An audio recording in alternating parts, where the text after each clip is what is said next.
There are dire warnings that New South Wales will be hit by increasingly extreme weather. 2015 was the hottest year since climate records began. Figures show this July was the single hottest month in recorded history. Australia sweltered through its hottest spring on record. Climate change is now affecting every country on every continent. It's the rate that's of great concern. And what do you put that rate down to? Oh, it's human activity. We have everything we need. Some still doubt that we have the will to act, but I say the will to act is itself a renewable resource. So it's the Democracy in Colour campaign, did you say? Democracy in Colour campaign, yep. And it's an election info session. Sweet. Great guy, you can hear an interview with him on Climate Day. There we go. Who wants to do the report back for our climate detective action? Unless you had a campaign coordinator thingy. Yeah, actually, I might just do a little one. Just a little few minutes. This is election special, so I need to hold the microphone. But ordinarily, I wouldn't have this microphone. We'd just be doing a meeting, so just make that invisible in your mind. Imagine you're holding your phone and tweeting, then that's just inaccurately. Yeah. Usually it's like, I'm going to sneak a tweet in. So last week was probably the biggest week of the year for the Act on Climate Collective, and we survived. We are having a more casual meeting tonight as a result of that, but I just think we were everywhere. We were holding the blockers to account, and we were pushing and persuading the government to actually come a little bit closer to us when it comes to climate change. So just a bit of a run through of the week. Obviously, it kicked off with the release of the IPCC's latest report on the impacts of 1.5 degrees Celsius of global warming. That report has, hit people quite hard. The scale and enormity of the challenge is huge. And, we have a lot of work to do because we've just had politicians waste time for decades and decades. So I think it was quite cathartic for people to meet up last Monday and just focus on taking action. And, there is this great saying that we have at Act on Climate that action is the release from fear. Or I think Joan Baez put it this way, collective action is the antidote to despair. So, we well and truly smashed it last week. We put out a response to the IPCC report via Felt Australia that was really calling on Bill Shorten and the Labor opposition to step up on climate change. Like, we actually need them to take like a Whitlam-esque approach if they form government to the issue. And we managed to kind of set out some really clear parameters for what Scott Morrison and the coalition would do if they gave a shit, such as, stopping the Adani mine, backing away from coal exports that we know is among Australia's greatest contribution to global warming, and, approving, local projects like the Star of the South, which is held up by Angus Taylor in the Energy Department at the moment. So, that was kind of day one, just one day in the life of the Act on Climate Collective.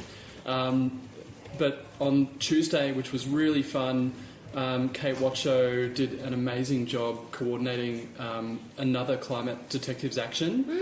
So this action, so this one was to hold Matthew Guy to account for speaking at an ExxonMobil sponsored event at the Sofitel.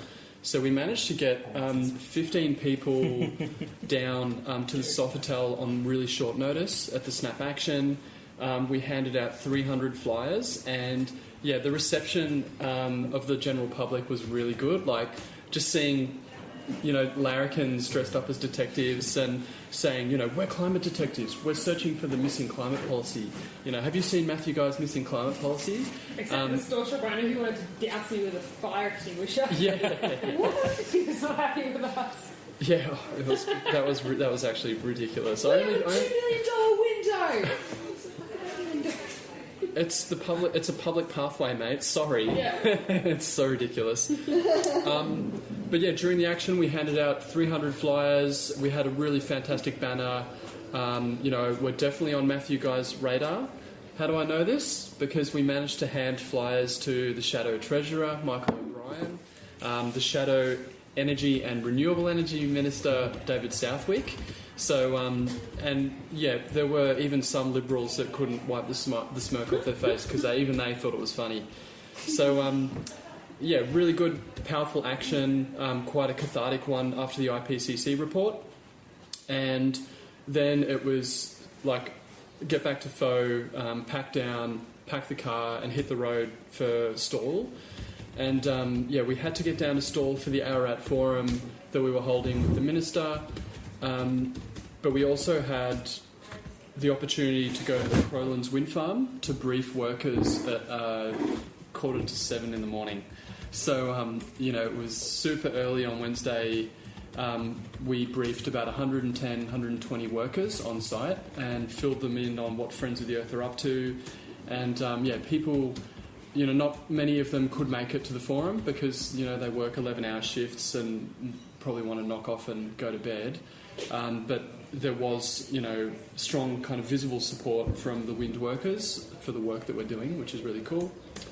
And then we had the forum. So it wouldn't be a grassroots event without a hiccup last moment. We forgot to buy wine for the speakers. So, you know, 25 minutes before we were kicking off, Anna and I were in the car zipping down to the bottle shop. The things you do for the climate. Yeah, but you will be pleased that, you know, we were searching through like the whole, you know, wine store for something appropriate and affordable. And I'm pleased to inform everyone that we got Elephant in the Room wine. Sweet. And everyone saw a bit of humour in that, but I'm hoping that Minister D'Ambrosio, when she's at home and she's having a knock-off wine after a hard day, she looks at it and goes, oh shit.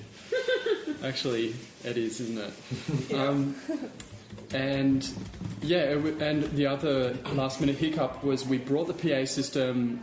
We forgot the bag with the leads, the microphone leads in it. However, a volunteer came to Faux, picked up the bag, but there were no microphones contained in the bag. So we had to do this event without a microphone. So it was really kind of town crier in the town hall, speaking loudly. But I think it might have been a blessing in disguise because we had 100 people there. And, you know, you could have heard a pin drop, like it was that quiet. Everyone that I spoke with after the event gave us rave reviews for the speakers. So we had Mayor Gwenda Allgood from Ararat Council, Mayor Tony Driscoll from the Northern Grampians, kind of highlighting the economic benefits that renewables are bringing their communities. We also had a wind developer and a local a wind contractor who's kind of got this startup business working in construction in the sector. And obviously he lives in Ripon as well, so that's a powerful story in such a super marginal electorate. We had Mark Wakeham from Environment Victoria kind of give a bit of an overview of what Environment Victoria are up to, and they're calling for like a renewable energy guarantee from the Labor government.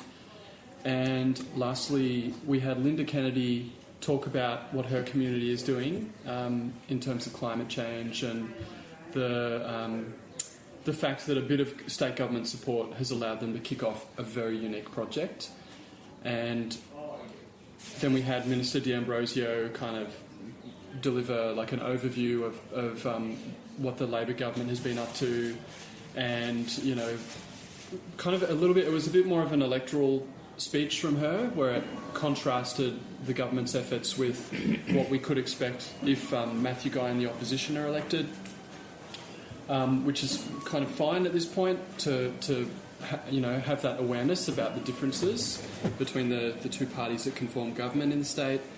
And lastly, we managed to get up and make the case for Dan Andrews and co to invest in climate solutions.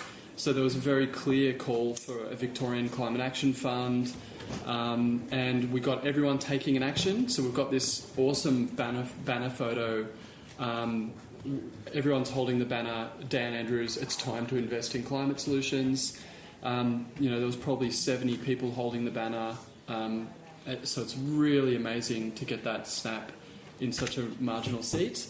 And, I was being a bit cheeky and invited the minister to join, but she didn't want to on this occasion. But rest assured, they've heard our call. They know exactly what we want, and they know that we're looking for them to make some sort of positive statement before polling day. So, it was just an absolute whirlwind of a week. And, just when I thought it was over, we had Walk This Way. So, Friends of the Earth's kind of group fundraiser where we walked 15 kilometres from Sandringham to St Kilda to raise awareness of the impacts of plastic pollution on the bay and also the impacts of climate change. And it was just such a fun event. Like, I'm so happy to be part of the Friends of the Earth community. Everyone pulled their resources together really well, and the Act on Climate Collective, so Claudia, Kate, Sarah and I, we managed to raise over $3,000 for Friends of the Earth. Woo! And how good is that? And Friends of the Earth's initial target of raising $20,000 was smashed, and we raised over $25,000 for Friends of the Earth.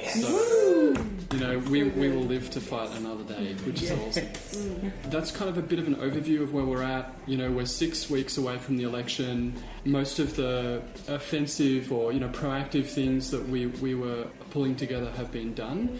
So, we're about to enter this kind of nimble, mobile kind of mode where we're popping up here and there to make noise and hold people to account. So it's going to be a fun couple of weeks.